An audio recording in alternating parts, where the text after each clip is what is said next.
It's been revealed Australian university vice-chancellors are being paid up to $1.7 million a year.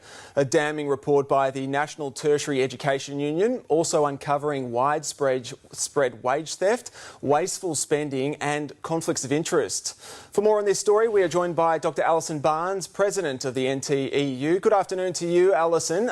So walk us through this. At the top end of the scale, how much are those vice-chancellors earning?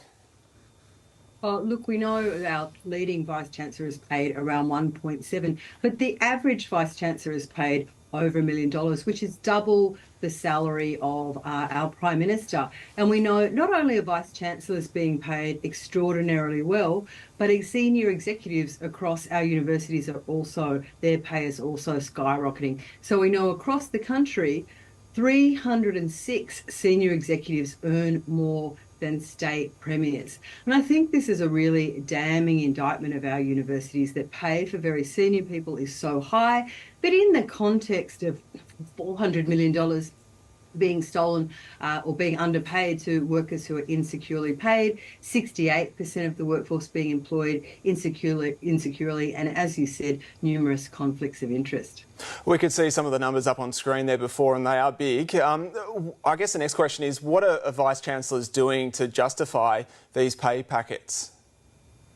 That's a fantastic question, and I think it's the question that's on everybody's lips. What are they doing? I can tell you what they're not doing, and what they're not doing is running their institutions well. Despite perhaps their best intentions, we're seeing a failure of workforce planning, and we're seeing our universities being hit with systemic problems that need to be resolved. And those problems relate to issues like, as I said before, relying on insecure workers rather than providing people with secure employment. So we've got workforces that are made up of people who are struggling to make ends meet, plan for modest holidays, and that really strikes at the fabric of our institutions. It has detrimental impacts for staff, but it also has terrible impacts for the students and arguably Australian society as a whole. We know that Bill Shorten, who's giving his farewell speech today in Canberra, he's taking up the top job at the Canberra University.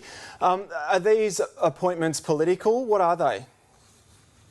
I think there's any number of reasons why Vice-Chancellors are appointed. We argue those appointments should always be open to scrutiny, as should all of the decisions made by universities' senior management. I think the defining characteristic of Australian university management at the moment is a lack of transparency and a lack of accountability. I think what's happening across our public universities wouldn't be acceptable in any other large taxpayer-funded organisation.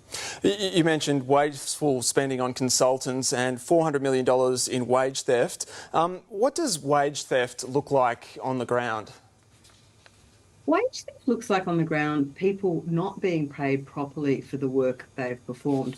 And it affects a whole range of staff across university, but it has terrible impacts. We have appalling stories of workers being underpaid many thousands of dollars, and this having very real and significant impacts on their quality of life, their capacity to get mortgages, to pay rent, all sorts of things. And it's really striking at the fabric of our institutions. It's undermining morale, it's undermining people's trust in senior management. It's been going on for a while now, and we really need our very well-paid university executives to come to the party, stop wage theft and run their institutions properly. So, Alison, just finally for us, what do you want to see happen? What's the answer here, do you think? We're calling for a parliamentary inquiry into wage theft, into governance and workforce planning. We really need to shine a spotlight on what's happening across our public universities.